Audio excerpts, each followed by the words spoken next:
Bismillahirrahmanirrahim. Bagaimana? Apakah kalian sudah membaca poin-poin kisi-kisi tadi? Nah, baiklah anakku sekalian, hari ini kita akan membahas poin-poin kisi-kisi yang sudah ditampilkan pada pembahasan yang tadi. Nah, yang pertama kita akan bahas adalah pengertian teks berita.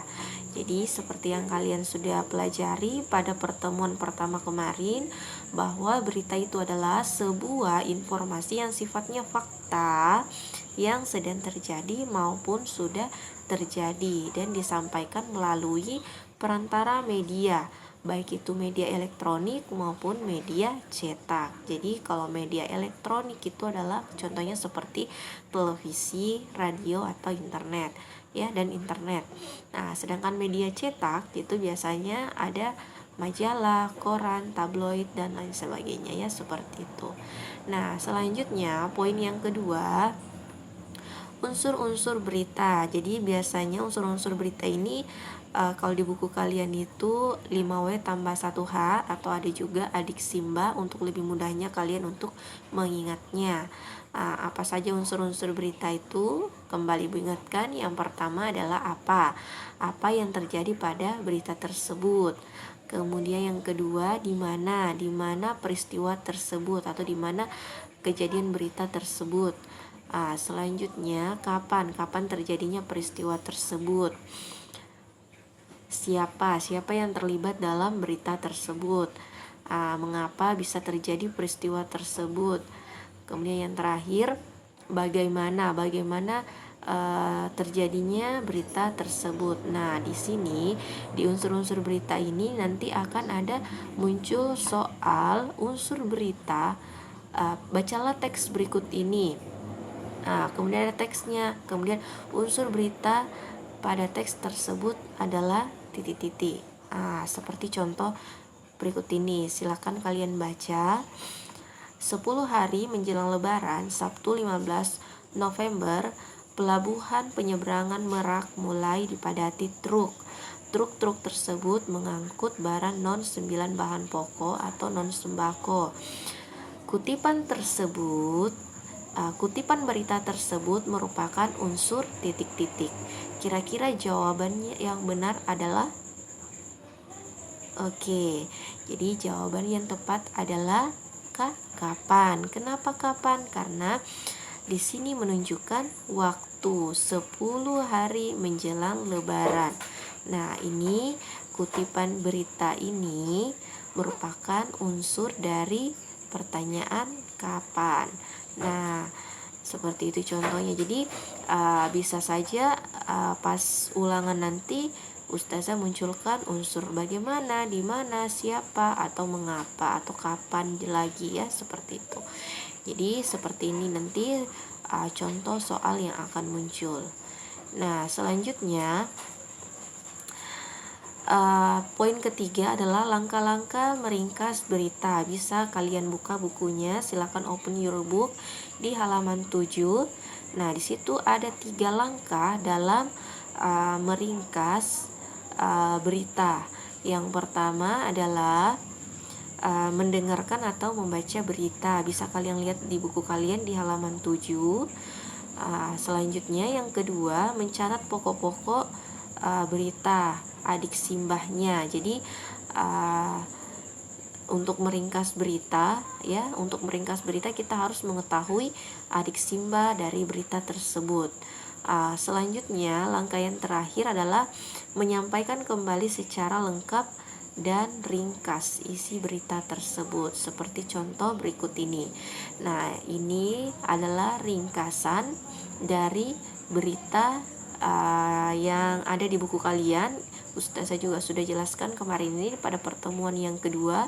Jadi pelabuhan Merak dipadati oleh truk-truk mengangkut barang non-sembako pada 10 hari menjelang Lebaran, Sabtu 15 November. Kondisi tersebut disebabkan adanya larangan melintas bagi truk non-sembako pada tanggal 21 sampai 25 November. Ini adalah ringkasan dari berita ya, ringkasan. Nah, selanjutnya poin keempat adalah kesimpulan. Jadi kalian harus bedakan mana ringkasan dan mana kesimpulan. Jadi kesimpulan dari teks berita yang ada di buku kalian itu, berita tersebut menyampaikan informasi tentang padatnya pelabuhan Merak oleh truk-truk pengangkut barang sembako pada 10 hari menjelang Lebaran. Nah, ini adalah kesimpulan, dan sedangkan di atas adalah ringkasannya, seperti itu. Nah, selanjutnya poin yang kelima, memberikan tanggapan terhadap suatu berita. Jadi nanti di sini Ustazah akan memberikan isi teks tanggapan. Jadi adapun yang dimaksud dengan tanggapan adalah adapun yang dimaksud dengan tanggapan adalah sambutan terhadap suatu ucapan. Isinya bisa berupa kritik atau komentar yang berkaitan dengan pemberitaan. Aspek yang ditanggapi biasanya berkenaan dengan isi beritanya itu sendiri atau bahasanya. Nah, bisa kalian lihat di buku kalian, silakan dibuka, open your book di halaman 10. Di situ ada memberikan sebuah tanggapan. Nah, di sini bisa saja yang diberikan tanggapan itu isi beritanya atau bahasa yang digunakan pada berita tersebut. Jadi contohnya ada di halaman 11, kalian bisa lihat di situ contohnya sekaligus soalnya ya. Baiklah, Ustazah lanjut di poin selanjutnya. Di poin ke-6 adalah struktur berita. Nah, di sini bisa juga kalian lihat di buku kalian di halaman 14, struktur berita. Jadi struktur berita itu biasanya ditandai dengan piramida terbalik. Jadi yang pertama itu adalah kepala berita. Jadi maksudnya di sini kepala berita adalah berita yang paling penting terlebih dahulu. Jadi kepala beritanya di sini biasanya di situ sudah termasuk adik simbahnya ya, seperti itu kepalanya. Jadi bagian pentingnya itu adalah kepala berita. Nah, selanjutnya adalah tubuh berita. Nah, bisa dibilang ini tubuh berita ini katanya sudah kurang penting lagi ya. Kemudian ekor berita. Kalau di bagian ekor berita itu biasanya biasanya kesimpulan dari berita tersebut. Jadi adalah struktur berita, bentuknya seperti piramida terbalik. Jadi struktur berita itu ada 3. Yang pertama adalah kepala, kemudian tubuh, kemudian terakhir adalah ekor berita. Seperti itu. Poin selanjutnya, kaidah-kaidah kebahasaan pada teks berita. Kalian bisa lihat di halaman 15. Di sini Ustazah juga sudah jelaskan. Jadi kaidah-kaidah kebahasaan dalam teks berita yang pertama itu adalah penggunaan bahasa bersifat standar atau baku. Jadi dalam berita tersebut tidak mungkin ada berita yang di dalamnya ada dialek-dialek daerah yang dipakai. Jadi biasanya kalau berita itu bersifat menggunakan bahasa-bahasa yang baku. Nah, selanjutnya kaidah kebahasaan itu menggunakan kalimat langsung sebagai variasi dari kalimat tidak langsungnya. Nah, biasanya kalau kalimat langsung itu ditandai dengan tanda apa nak? Oke, pintar sekali. Jadi kalau kalimat langsung itu biasanya ditandai dengan tanda petik 2. Kalian bisa lihat contohnya di halaman 15 di buku kalian ya. Contoh kalimat langsung dan kalimat tidak langsung. Jadi nanti insya Allah soal yang Ustaz akan munculkan adalah kalimat langsung dan kalimat tidak langsung ya, seperti itu. Nah, selanjutnya di poin ke-C pada kaidah kebahasaan teks berita, penggunaan konjungsi. Konjungsi itu adalah kata sambung ya, kata sambung bahwa yang berfungsi sebagai penerang kata yang diikutinya. Sama kalian juga bisa melihat contohnya di halaman 16 di buku kalian ya. Di situ ada contoh konjungsi bahwa. Selanjutnya di bagian delta masih di kaidah kebahasaan, Penggunaan kata kerja mental atau kata kerja yang terkait dengan kegiatan dari hasil pemikiran. Kata-kata yang dimaksud antara lain memikirkan, membayangkan, berasumsi, berpraduga, berkesimpulan, dan beranalogi.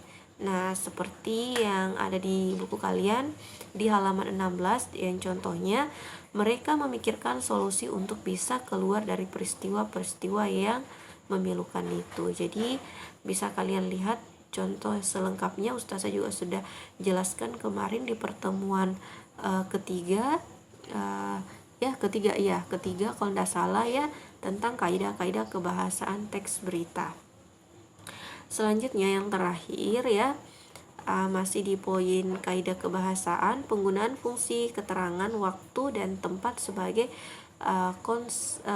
konsekuensi dari perlunya kelengkapan suatu berita yang mencakup unsur kapan dan di mana. Jadi penggunaan yang terakhir ini bagian E, penggunaan fungsi keterangan waktu ini adalah unsur untuk menjawab kata tanya kapan dan di mana dari teks berita. Jadi contohnya ya bisa kalian lihat di halaman 16. Sekitar pukul 12:45 waktu Indonesia Barat, langit Riau tampak mendung. Jadi di sini sudah ada waktunya dan tempatnya. Waktunya itu pukul 12:45 dan tempatnya di Riau, di langit Riau ya, karena di sini menuliskan di langit Riau, berarti tempatnya adalah di Riau ya, seperti itu. Ibu Ustazah rasa poin A, B sampai E ini sudah jelas ya. Untuk lebih jelasnya kalian bisa baca buku kalian di halaman 16. Nah, masih ada yang terakhir, maaf. Yang terakhir, penggunaan konjungsi temporal atau penjumlahan seperti kemudian, sejak, setelah, awalnya, dan akhirnya. Jadi contohnya sekitar pukul 12:45 waktu Indonesia Barat, Sabtu 15 Maret 2014, langit Riau tampak mendung. Tak lama kemudian hujan yang diharapkan semua masyarakat akhirnya pun turun. Hujan yang turun di siang bolong ini memang tidak terlalu deras. Jadi penggunaan konjungsi temporal seperti kemudian, sejak, setelah, awalnya, dan akhirnya kalian juga bisa lihat contoh kalimatnya di halaman 17. Jadi silakan diperhatikan. Untuk kaidah-kaidah kebahasaan teks berita, Ibu harapkan kalian pelajari contoh-contoh kalimatnya, karena kemungkinan besar Ustazah akan mengambil soal dari contoh-contoh kalimat seperti itu ya. Baiklah, untuk kaidah-kaidah kebahasaan Ustazah rasa sudah tidak ada pertanyaannya. Kalaupun ada pertanyaan silakan dituliskan pada kolom komentar di updatean di Teams ya. Selanjutnya di poin yang ke-8, langkah-langkah menyampaikan berita. Nah, langkah-langkah menyampaikan berita ini Ustazah juga sudah bahas di pertemuan kita kemarin. Jadi bisa kalian buka di buku kalian di halaman 20 ya. Ini tulisannya sangat kecil. Jadi di halaman 20 itu ada langkah-langkah menyampaikan berita. Jadi yang pertama itu adalah menentukan sumber berita, kemudian mendatangi sumber berita, mencatat fakta-fakta penting, kemudian yang terakhir adalah mengembangkan catatan menjadi teks berita yang utuh dengan memperhatikan struktur dan kaidah-kaidah kebahasannya. Jadi perhatikan keempat langkah-langkah dalam menyampaikan menyampaikan berita ya. Maaf di sini tidak ada huruf A-nya, berita. Ada tapi cuma tertutupi dengan gambar ya. Jadi dipelajari langkah-langkah menyampaikan berita. Nah, di poin ke-9 adalah langkah-langkah menulis berita. Silakan diperhatikan juga, dipelajari langkah-langkah menulis berita itu.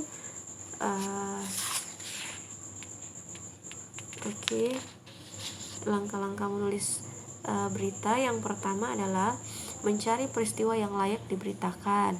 Kemudian yang kedua, menyiapkan pertanyaan-pertanyaan pada narasumber. Jadi ini langkah-langkah menulis berita.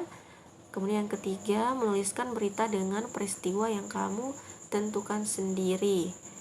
Yang keempat, menyusun berita mulai dari kepalanya, tubuhnya, kemudian yang terakhir ekor berita.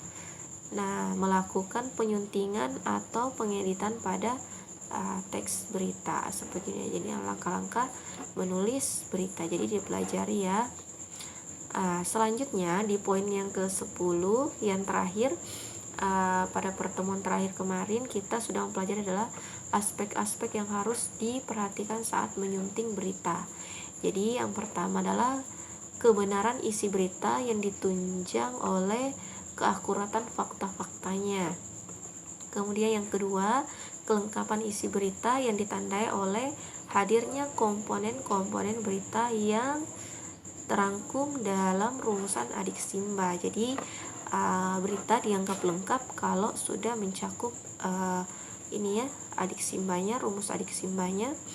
Yang ketiga, struktur penyusunan berita yang dimulai dari bagian yang penting, kemudian bagian yang kurang penting seperti tadi, mulai dari kepala, tubuh, dan ekor ya, struktur berita. Nah, selanjutnya penggunaan bahasa yang terkait dengan keefektifan kalimat, kebakuan kata, dan ketepatan ejaan dan tanda baca. Jadi perhatikan juga keefektifan kalimatnya, kemudian kata bakunya, kemudian tanda bacanya seperti itu. Oke, cukup mungkin untuk hari ini pembahasan kisi-kisi kita. Ibu rasa kalau kalian belajar, insya Allah akan dimudahkan ya, seperti dalam surah Al-Ankabut ayat 69, dan orang-orang yang bersungguh-sungguh untuk mencari keridhaan Allah benar-benar akan kami tunjukkan kepada mereka jalan-jalan kami, dan sesungguhnya Allah benar-benar beserta orang yang berbuat baik. Jadi harus bersungguh-sungguh dalam belajar, pelajari bukunya ya, di bukunya dipelajari, kisi-kisinya dipelajari. Tadi ada poin-poinnya, tadi juga ibu sudah sampaikan bahwa perhatikan contoh-contoh kalimatnya ya. Baiklah anakku sekalian, insya Allah pertemuan selanjutnya kita akan ulangan harian yang pertama bahasa Indonesia. Ibu harap pas ulangan nanti kalian membaca beritanya, membaca soalnya dengan teliti dan tidak terburu-buru. Kemudian di slide selanjutnya ya, di slide ada tugas sekitar 3 sampai 5 nomor ya. Silakan dikerjakan sebagai absen kita pada hari ini. Jadi kalau kalian tidak mengisi atau menjawab soal yang ibu sudah sediakan, berarti ibu anggap kalian tidak hadir pada pertemuan ini ya. Oke, syukran jazakillah atas perhatiannya. Ibu tutup pertemuan kita dengan baca doa kafaratul majelis. Subhanakallahumma wa bihamdi, asyhadu an la ilaha illa anta, astaghfiruka wa atubu ilaik. Assalamualaikum warahmatullahi wabarakatuh.